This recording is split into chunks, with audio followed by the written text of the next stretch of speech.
Most agencies, when they do the arrest, they collect the evidence, they say we got our guy, and then they move on, which is normal, right? Because that's how it typically worked. But in my case, I was brand new to the unit, so I didn't really have a role in the Dublin case.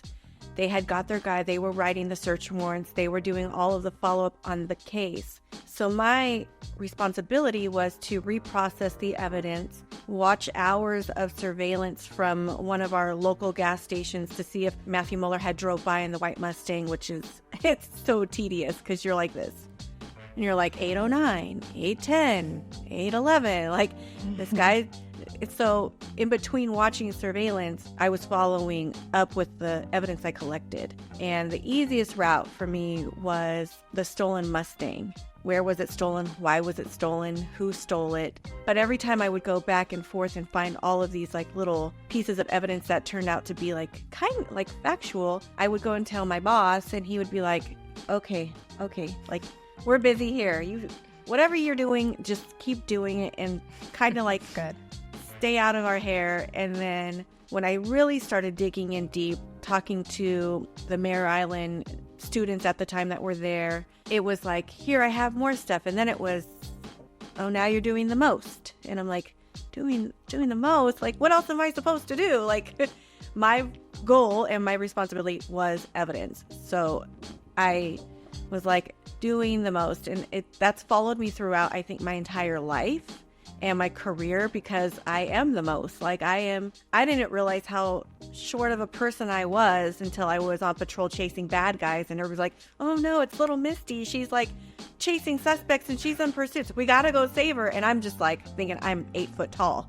And in reality, I'm barely pushing 5 foot. So doing the most has always been a part of me and not always following the grain, if that makes sense. Like I couldn't in good faith allow that evidence never to be processed. And typically, in most cases, it would just be collected and it would go into the evidence room and just sit there. And I just couldn't do that this time. Like the guys were working their stuff and I was like, I'm going to just focus on this in my tiny little cubicle and do the most. I think everybody focuses on their guy instead of the big picture. Right. And I love that phrase, like Mandy said at the beginning, like we often say, be pesky. And that actually comes from a source of ours. When the Murdaugh story started happening in 2019, that's what he would say to us, like, what are you pesky girls up to today, kind of thing, because of doing the most. And you wouldn't think it's just in your career, you wouldn't think that doing the most would be a bad thing. But there is sort of a cultural sensitivity you have to have with police departments. I worked at the sheriff's office for 1.5 years. And so I know that little feeling of, not wanting to do things way outside the normal procedures because you really can't go against the grain too far. But you want to just push them just a little bit because you have a different perspective.